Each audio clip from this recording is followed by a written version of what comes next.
Microsoft have just released the biggest update to modern pages since, well, the modern page itself. And that is, of course, the new flexible sections. So if you want to know more about flexible sections and how to use them, or most importantly, how not to use them, this video is for you. So in this video, what we're going to cover is, well, flexible sections. We'll have an intro to them and we'll see how they differ from the more static sections we've been living with for the last number of years. We'll cover the mechanics, how they work, how you use them on your pages. We'll cover some of the pros and cons, well, at least as I see them with these new flexible sections, which ultimately leads me to the conclusion that I probably won't use them all that much, but for the times that I will use them, and there certainly will be some of those, I'll cover some of the tips that I've come up with that really help me get the most out of them and make them behave in a more predictable manner. And of course, we're going to build out some examples. I've put together some stuff that I think looks pretty cool, and it's certainly stuff that we haven't been able to do before. So we'll go through that step by step, a bit of fun, why not? And throughout that, I'm also going to share a template that I've created within Figma that's going to help you plan out your sections and the assets you create for them.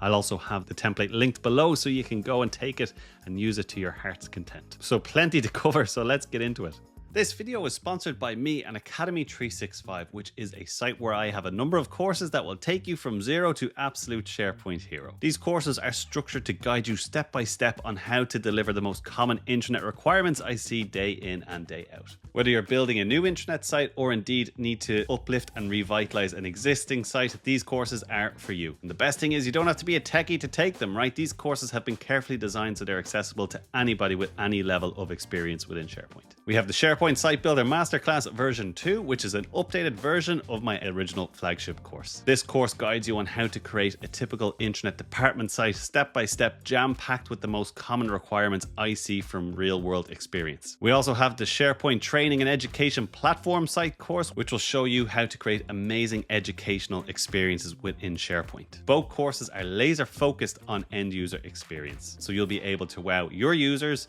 your colleagues, and even your bosses. If you're interested, there's a link below along with a tasty discount. Now back to the video. So what are flexible sections? So I think the best place to start is to look at what we've currently got, and then we can see what the difference is. So if we're over here on the SharePoint site, we're on a blank page, and basically what we can do is we can add a section, and this is what we're used to: 1 column, 2 columns, 3 columns, 1/3 left, 1/3 right. Full width section, vertical section, and as we know, the way we add web parts into this to display content, we hover in here, pick a web part, pop it in, and it lives within the boundary of that layout, okay? Perfect, easy to understand. Flexible sections turns it on its head. So if we add in a new section here and we choose flexible, well, first thing is we can't add in any web parts this way. We have to go over to our toolbox, but if we do and we select text, it basically comes in here like this, and if we choose to move it, we kind of see here that we get this very flexible layout, hence the name, right? So we come in here, we really have 12 columns in here that we can have a play around with. So that's what a flexible section is. It allows you to place any web parts you want on the page in any orientation, and you can even have them sitting on top or below each other. And we'll look at how all that works now in a minute, but effectively that's what this is. So it's a nice feature, right? We can get very creative with this, and just to experiment with it a little bit, we have these section templates that Microsoft have given us in here, and I think there's a couple of problems with these, but we'll get to that. But just to demonstrate, we could pop this fella in here, and we can see here it's a flexible section. Here's our text, web part, image, etc, etc, and these are all kind of free form in here, so you can create really nice looking stuff. But there is a catch, of course there is, and the catch really is all about the responsiveness of the page. Okay, so when you're on kind of a full screen layout or on a laptop view, looks brilliant, right? It's absolutely perfect. Where it starts to fall down is if we were to save and close this page, and I just drag in the browser to simulate a smaller device size. We bring it in, we bring it in, we bring it in, and then everything is a total absolute mess, right?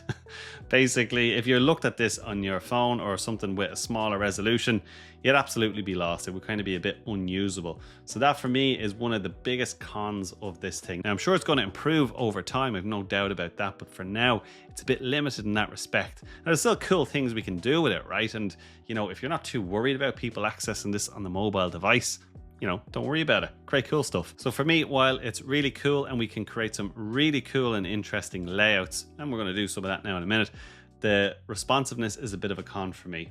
Now, one thing that I've noticed is that even in the templates that Microsoft has given us, right?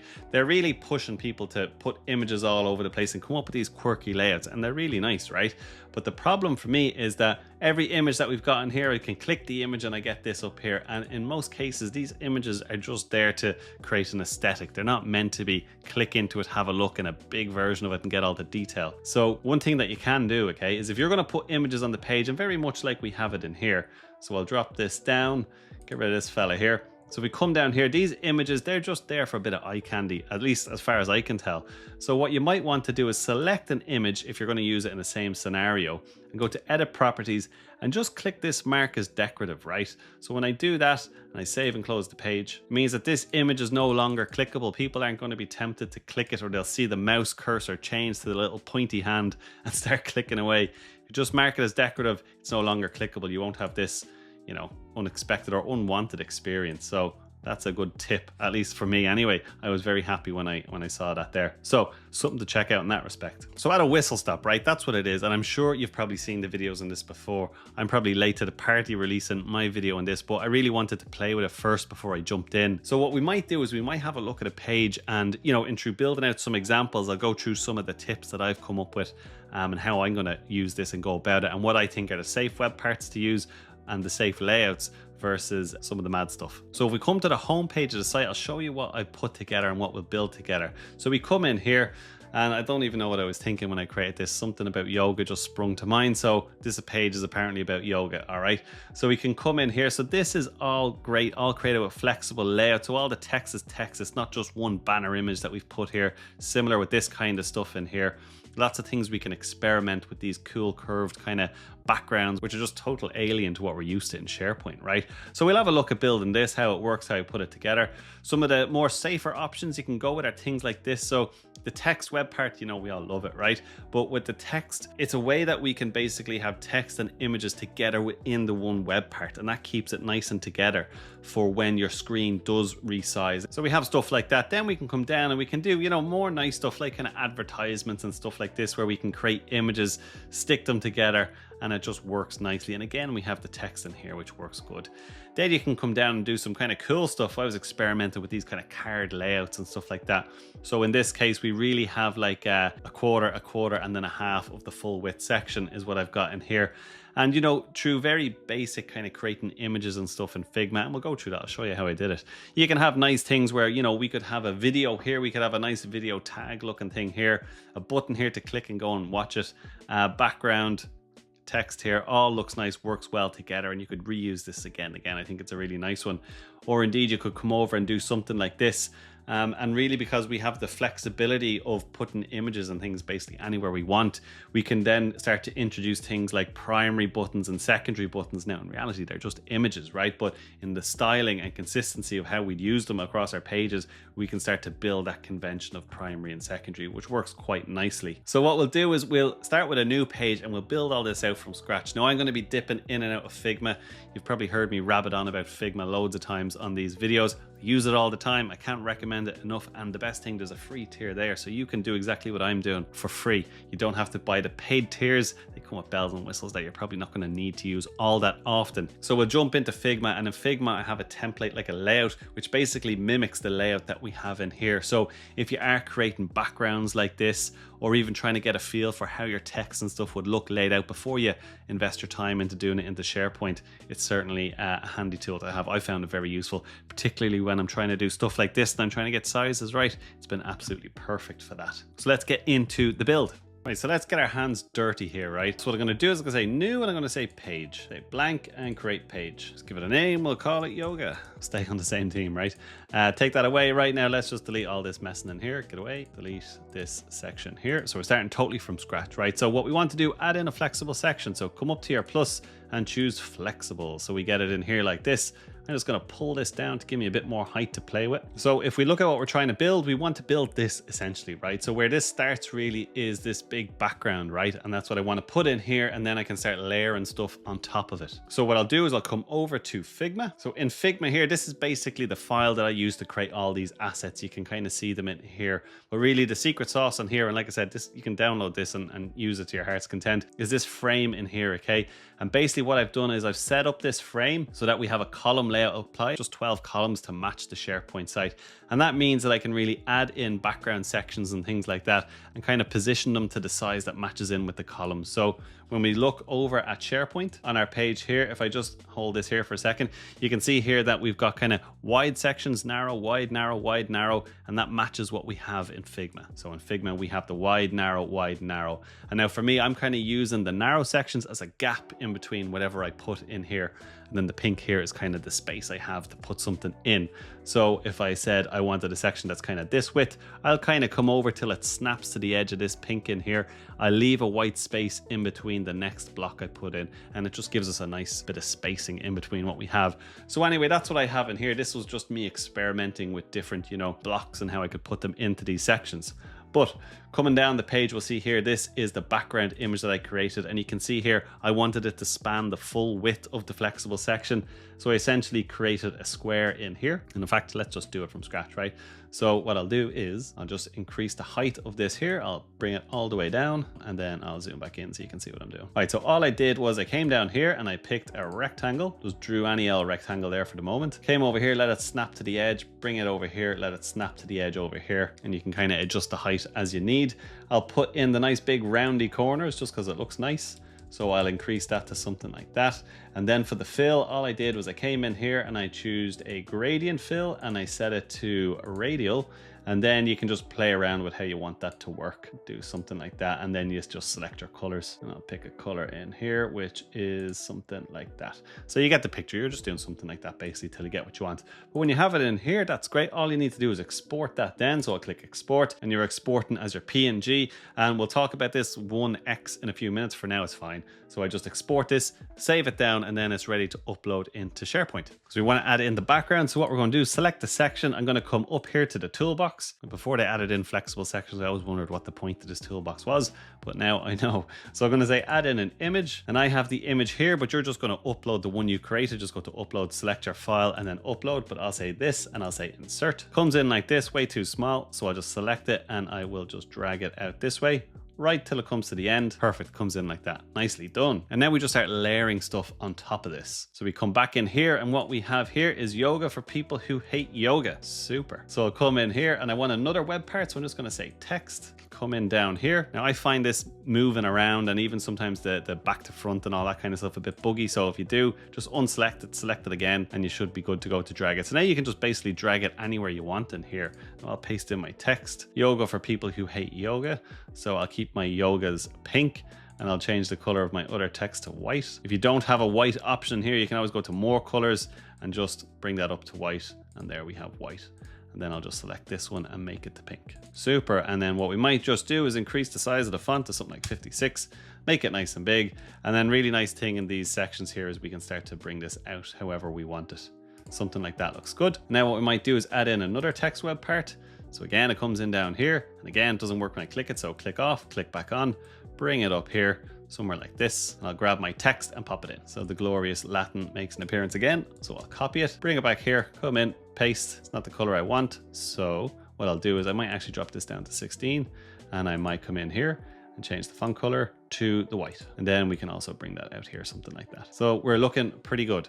The alignment looks a little bit off here. I'll just bring this over. Something like that is good. Nice thing actually in this is that, well, let's say one of the pros is that when you move things around, you're going to get these handy little alignment snaps that kind of keep you looking good and honest. So we have that in there. That's all looking pretty good. Now this image over here, we might stick that in next. So again, back to trusty old Figma. So when we're in here, I actually created that image over here. This is it here. I won't spend too long on this because a lot of people won't be interested. But if you are interested and you download this file, you have it all in here. But all I did, if I select this here and I come over here to this grouping in here, this is the phone group. All I did, copy and paste it. Bring out here. It's just a cheeky picture of someone holding a phone that I got off the internet with no background. And then all I did was I got a rectangle and I popped it over the top, something like that, resized it to cover the background that was in the phone already. And then quite crudely, just give it round the corners.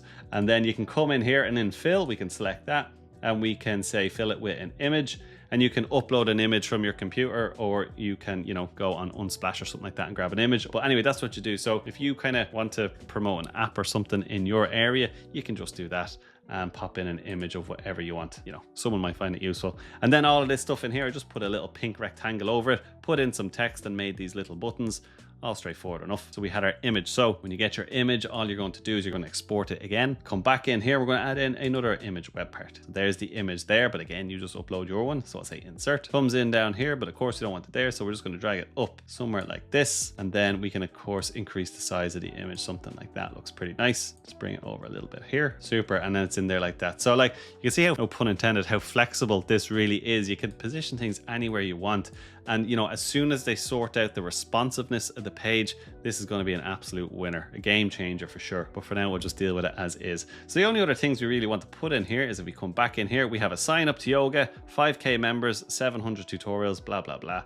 So for the sign up to yoga, now you could of course, right, if you're not integrating images in Figma, you could just come in here, grab the button web part and pop it in here. No problem with that. Go to the properties, type in the label, sign up for yoga, pop in an address, and then obviously increase the width of your button as you need it so you're seeing all your text. You could do that. That's no problem, right? But this button web part will come in and it'll use the theming of your site, right? So if you want a different color button, but you like the theme the way it is, you might just create your own as I've done. So to do that, all we need to do is come back into Figma. We'll come down here, okay? So you can see I have these buttons in here, but if you wanted to create one from scratch, all you're really doing, right? Simple enough. Grab your rectangle. We have our background here, so we kind of know the size that we're going for. So we can put in something like that here. If you want those kind of roundy looking buttons, what you can do is you can zoom into your shape till you see these dots here, drag and pull all the way in, and it'll give you something like that.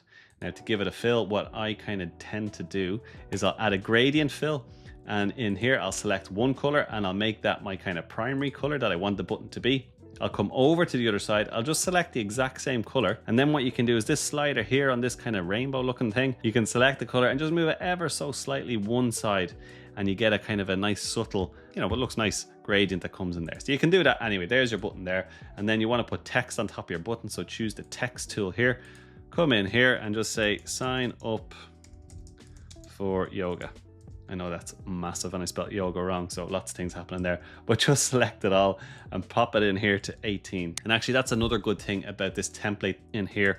I've created it at a size so that you can match your font size to what SharePoint gives you. So SharePoint typically gives us 18 size font by default for just a standard text. So if you set your text height to 18 in here, it's going to match in with the site. So it's pretty nice in terms of being able to judge it, and what you see is what you'll get. Particularly when you come up to other sections in here and you're planning these out, this font in here is set at 18. So I know when I put this into SharePoint and I use the text web part, it's going to look like this. So, you know, it's handy like that. But we've got our button in here, sign up for yoga. So what you can do is you can select the text, hold shift, select the background button, Command G or Control G, depending on the device you're on, makes it a group, and then we can export it. Now, here's where I wanted to talk about the 1x in Figma. Create it on this size, right? But what I would do is I'd export it at 2x, right? And that means that when you export it, it's going to basically double the size of the image. And that's fine because when it comes into SharePoint, it'll come in extra big, but we can resize it down and it's just going to make these images, particularly the ones with text, extra sharp, okay? So 2x is a great way to go with that. So set it to 2x, PNG, export it, save it. And then when we're back into SharePoint, select the section, come over to our toolbox. We'll say, let's add in an image. I've got my sign up to yoga button here. You just upload yours, say insert. Now you can see here, it's quite big, quite large. We don't want it that big, but what I'll do is I'll just position it there and then I will bring it down, something like that. And now it's much crisper, it's much sharper. It can compete with, you know, these out of the box buttons. So I'll select this fella, I don't want him, get out of there. Select this fella, bring it up here, which looks nice. And what we can do is to make this function, basically, we select our image here, we come over here, and then we'll put in a link. So where do you want this to link to? So I'll just put in my dummy URL, Google, and we are good to go on that front. And what we might do is this image that we put in here, again, we don't want people clicking it and popping it up nice and big. We just want it there for a bit of decoration. So we'll select the image, say mark it as decoration, and now it's not really interactive. People can't click it. So we're doing good. That's in there. That looks nice. And then all we want to do is put in the kind of fluff down here, this stuff, 5K, 700 members. And I think you probably know that at this stage, right? What you're going to do is you're going to come into the toolbox, give me the text web part, get nice and disappointed that that doesn't work. Click away, click it again, bring it up in here. And now we can just type in really. So I'm going to say 5K 5K, say members. And then you're just going to format this text, right? So that's 18. I might just actually select H2, make it so I can get my nice bold, and then increase that to, well, select the text first, then increase it to something like 56, something preposterous, something like that.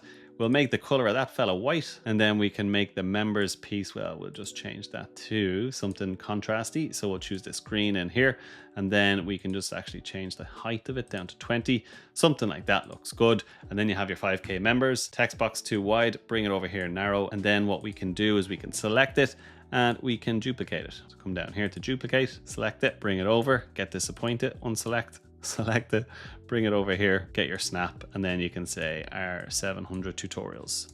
Something like that looks okay, I think. So we have that in there. We can click save and close, and there we have that on the page. So I think in terms of the look of it, it looks fantastic. It's just once that responsiveness gets sorted, we're going to be in good shape. So our next section down here is why yoga, and this is kind of the safe stuff I'd say you can do with this web part in terms of having text around the place, because it's all contained in the one web part. So we'll come back over to our yoga page, we'll put it into edit mode, and what we will do is, well, I'll just keep it in a different section. So I'll bring this up here, don't need all that space, so up to there is fine. We'll add in another flexible section. And now what we'll do is we'll say text web part, and we'll say the first bit of text is the happiness stuff. So I'll just grab that, pop it in here. Something like that is fine. And what I'll do is I'll resize it. So I'm going to have 4 things in a row here. So I'll just bring that in here. So basically you've got 1 gap, 2 gap, 3. Okay. And we've got 12 columns. So 4 into 12 goes 3. So I want 3 there. And then what we can do is, well, we'll add in our image first, and then we're just going to duplicate that again and again and bring it across.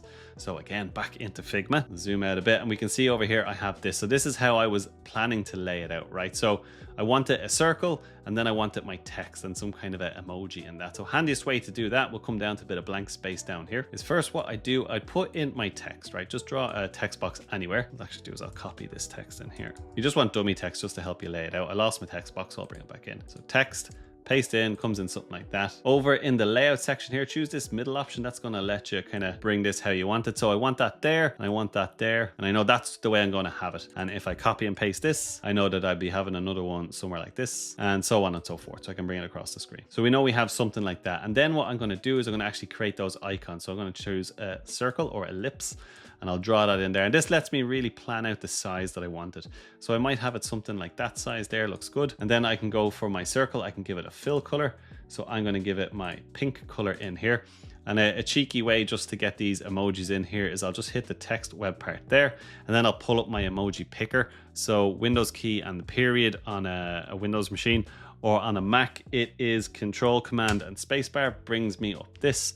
And I'll come in here and I'll just choose, I don't know, smiley face will do for now. And then that's just text really. So to make it bigger, I'll just increase the size of the text. We have that in there. We can just select that, come like that. And then I'll just center align so it resizes nicer. I'll bring it down a little bit. Something like that looks good. The good thing about that is you can select that. I'll select the background. I'll say Command G, or basic group, but you can right click and say group and you'll get that. And then what I'll do is I'll just copy it over here. To copy it over here, I'm just holding Alt and drag it across. So you do all that, bring it over here. And now we know that we want happiness, compassion, you, and cognitive stuff. So I just find the emojis for them. So I'll come in here, I'll double click this fella, bring up the emoji picker, and I will just search for heart. Give me something like this. Change the background color of this fella then, so on and so forth. So you just update these however you want them. Again, you're going to select your grouping, you're going to export, and you're going to stick this onto 2x, okay? Export it away, and then you're free to upload them into SharePoint. So we're back on our page here, and what I want to do is I want to add the image, not through an image web part, I want to add it in through the text web part. So I'll select this happiness stuff here, drop it down, bring the cursor up, and then I'll come to the options in here and I'll scroll down to insert image. So again, you just pick your image or upload your image, pop it in. It'll come in something like that, and then you can just resize it down. You can get rid of all of that additional space that pops in for some weird reason. So it comes in like that. I know we have a little bit of extra space here, but when you save the page, that will shrink down and you'll be grand. So you have that in here, and then all we want to do, we select the text web part, come down here, right to the bottom, and we say duplicate. Select that. That means that we can bring this fella over here. We're still following our column layout. Come down here, I duplicate it again, I'll move it over here, and one final time, and bring it over here. So we've maintained that spacing that, you know, Figma helped us plan out. And then for these images, you just select the image, hit the browse images, and then you can replace that image. And you don't have to worry about reformatting everything again. You might just have to reduce the size a little bit. Just line up the titles here. Don't worry about the size of the image. should work fine. So you just update them like that and that looks nice. And then you can start playing around with things like, well, maybe you might want to stagger these. So we could select this here and we could maybe drop this one down, do the same over here, drop it down, you get your snap lines there. And that looks pretty good. We'll say save and close. And then you can kind of have this kind of effect coming across the page. So I think that's a really nice way to use it. I mean, in the fixed layouts, if we wanted this kind of effect, the max we could get is a 3-column layout, but now, you know, we can have up to 12 if you want really narrow ones, but 4 is a nice sweet spot. I think that looks well. So we come back over to our example page. I'll just put this into edit mode. I don't think there's any point in creating this one again. This is basically the same thing where I've basically put in a background image and then I've just put a text image over it. This image is in the Figma file, so if you have any use for it, you can of course take it and use it to your heart's content. But I think what we might do is we might focus on this one because this is a bit of a nicer one. I can see people using this one a lot more. And we'll also look at grouping in this one, which is an option we have. How useful it is, I don't know. Hopefully it gets more useful down the road. So we'll create this. So again, I'm coming back over into Figma. And what I do is I have it built out like this. So really all this is I've created a rectangle, given it the roundy corners. I filled it with an image. And then I've created this little piece to sit on top, very much the same as I did the button. And I have this in here. Save them all as individual elements so you can reuse these tags again and again on different items. And then again, we'll just do the same with the button. So it's really fairly simple enough. So what we can do is we'll come down here. We still have a little bit of space here. So I'll come in here. I'll choose my rectangle. Come in here. That looks pretty good. I'll just round my corners off. Come in here to fill and I'll choose an image and I'll upload an image from my computer. Or what we might do is we might say make an image. It's going to ask for a prompt and saying woman relaxing in a spa. And then we'll just say make it. See what we get. There are the images we got. They actually look pretty good if you ask me. So we'll choose that one. Now what we want to do is, well, we know that we're going to have text over this image, right? Now that image might be a bit bright there for some text. So what we could do is we can select that rectangle, we can copy it and we can paste it on top. And then instead of having the fill as an image, we'll go to gradient, and where we have the top of it, we can set that to black, and we have the bottom of it, we'll also set that to black. And now we can see here that the opacity is the wrong way around. So that's controlled by this in here. So what I will do is I'll set the top one to 0 and I'll set the bottom one to 100. So we have this, and then you can just play around with this to what you want. Now the bottom is probably a bit strong being 100. So I might drag this down to here and I'll set the bottom one then to 40. Something like that looks good. Get rid of the color picker. So all we've done there is we put a rectangle on top of it by copying the previous one, took out the image and then added in a gradient fill, something like that. Now I know this is very Figma heavy, but to be honest, I think getting to grips with Figma to create some of these things, and you can see it's quite easy, really unlocks flexible sections for you. You can tailor make images and backgrounds and things like that to suit you. So I'll put that in there like that, that's fine. And then all we would do is we'd select all that, bring it over here, and then we change the image that sits behind that. So if we select this, that's our gradient over there. So we could select the woman, click the image, and then we could, you know, make a new image or upload an image. So you just do that. That's effectively all I did here. I just took a little bit more time to find some nicer images.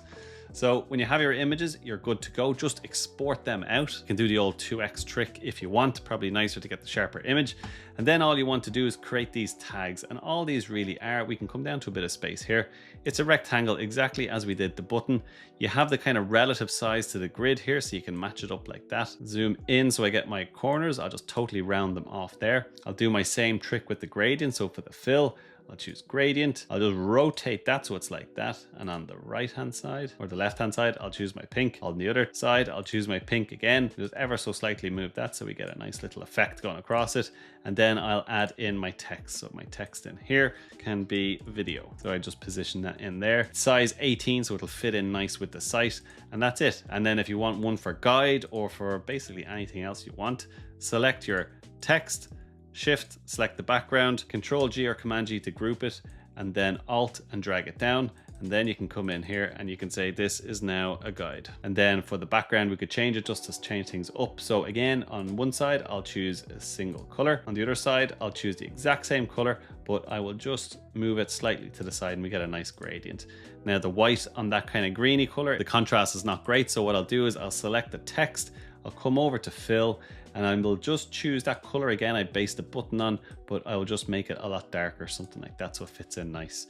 So now you have that. Just export that at 2x. You definitely want to use 2x for this because it has text in it, but you save them and then you've got those tags that you can bring in. For the button in here, well, all that was it's just a circle. So again, you can judge the size roughly based on our template in here. what I'll do is I'll set the fill of that to white. I might add in a cheeky effect here of a shadow. So all I did was come over to effects, and the default one is drop shadow. So you got that in there. Now for the arrow icon, I just use the icon that I have available to me from an icon template. I'll put a link to this below the video as well. Has all your arrows and all the good stuff in here you can bring over.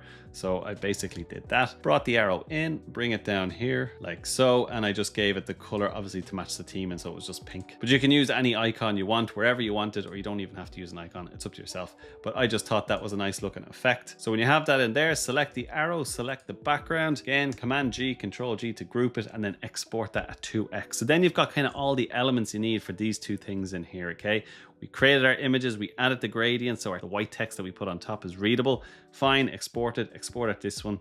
Then we have our two tags and our button exported. Now when it comes to these buttons in here, well, we already created one button, so we saw how to do that. If you want to create a secondary button, a kind of handy way and a convention I suppose that a lot of people do, they'll just flip it, right? So if we select the background in here, we could see our fill is that pink color, but we can add in a stroke, and then we can hide the fill. Okay, now our stroke here is black, we don't want that. So what we would just do is we make it a pink color. We might increase the width of it to that. And now we've kind of got this effect of a primary and a secondary button. That's all that is. So we'd again select that, export it at 2x, and we're ready to go. And so then we can come back into SharePoint, we'll put the page into edit mode, we'll create another flexible section, can drop this down here like this, and then we just bring those assets into here and we start building them up. So I come over to image to upload. Here I have my woman, so I'll pop her in here. Add image, comes in like that. So I'll select that. I'll just check the size that it came in at. So we wanted it to basically span 3 columns, so we'll bring it out here to our 3rd column. And now we can add in another image. I have my video tag here, so I'll just open that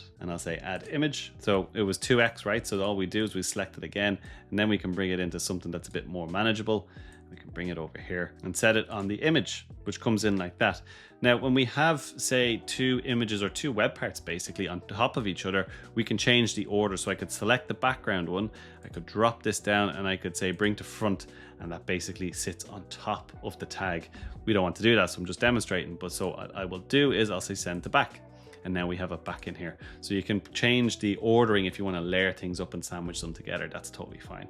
So I'll just add in the button then, this guy here. So I'll say open, add image, again comes in preposterously big. So I'll just bring it down to something a bit more manageable, something like that. Again, I'll bring it in here and position it roughly where I want it. Looks good. And then I can add in a text web part. I'll select it, I'll bring it up here, and then call it really, I suppose, whatever you want. I'm going to say improved flexibility. Of course, you can't see it, so I'll select it. Come over here, font color, I'll choose the white, and I might make it a H3, which looks good. And then if I want, I can bring it like that, position it a bit nicer, and then you've got that lovely little card in there, which looks good. Now, one thing you can do as well, which is quite handy sometimes, is, so I know I have this layout in here, and on the demo page, I know I just have a copy of that over here. Same kind of thing, we just change the imagery. So what I can do is I could select this, I'll hold Command, Control on a Windows machine, and I will select the button, and then I'll select the text web part, and then I'll select the background image. So I've selected everything. And now I get an option in here to group, which is grand. So that means that if I select this again, I can move everything as a group, or I can duplicate everything as a group. And that's really handy. So I click duplicate. So we get it over here, and we've a direct copy of what we had. Now, I don't know if this is a bug or what, but when I group something and then duplicate it, the duplicate is no longer grouped. So in that case, really all you have to do is you'll select the things again, the duplicates that is. So I've got my button, got my tag, my background image, and I've got my text. I'll come up here and I'll just say group. And now I can drag this over here, and then we've got it in here. And then all we're doing really is we're going to come in here. I'll select this image, double click on it, and then I can change that to my video guide. So I'll say upload, my guide tag, I'll say open, add image, comes in like that. Great. The button is fine. We didn't need to change anything about that. And then we can just edit the text, which is something like relax at home. And we can select our background image, and very quickly we'll just change that. Add image, comes in like that, and very quickly then you have these things building up, which is nice.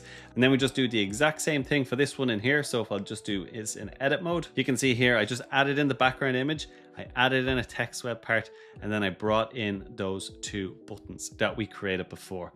Now again, it's important for your tag here, you're going to go to the properties of it because it's an image, mark it as decorative, okay? Same with your background image, mark as decorative. Anything that is an image that you brought in here, but you don't necessarily want people to click on, mark it as decorative, okay? But our buttons, of course, we want them to actually function and go somewhere. So you'd obviously put in an image link behind them that'll go for it. So we'll just republish this page again for a second. So that's effectively it. That's kind of how far my experimenting has gone so far. Now, I know we've used some of the simpler web parts. You can put lists in these flexible sections. You can put your document libraries, you can put all the good stuff, your news web parts, everything in it.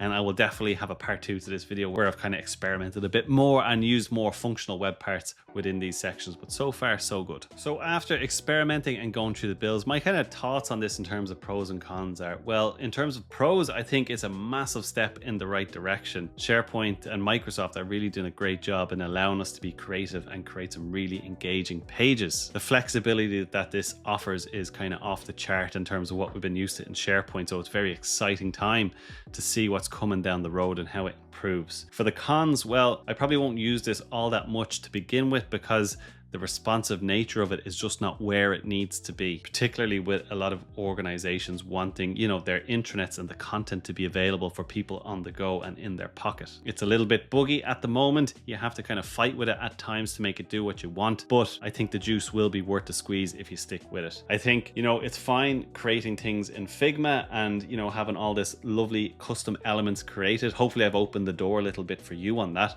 That's fine for me, but I think for your average business user, the guardrails that are put in place with the more static sections are just going to be easier. It's not going to take as much time to create pages. And I can see that those static sections are not really going to go anywhere. They're very handy, very useful, and still flexible enough in their own right. I think the variation in pages that you're going to start to see across your intranets and in your organization will be interesting, as you know, everybody has different tastes, and without the guardrails, I mean, the door is open. We're going to see all sorts. But like I said, I think the functionality is going to get better, and the responsiveness, I'm sure they're going to crack that. For me, I'd like to see if we group a selection of web parts or elements together, I'd like those to act as one group and be responsive within the broader section itself. Something like that would be really nice. So too long didn't read. Great functionality. Going to wait a little bit myself before I really push it for my customers and the people I work with. But I'll certainly enjoy playing with it, and I'll have a lot more content to come on it. So for now, that's it. I've rambled on enough. I hope you enjoyed the video and got something out of it. If you did, please like and subscribe if you haven't, because it just really helps, to be honest. And until the next video and the next time, see ya.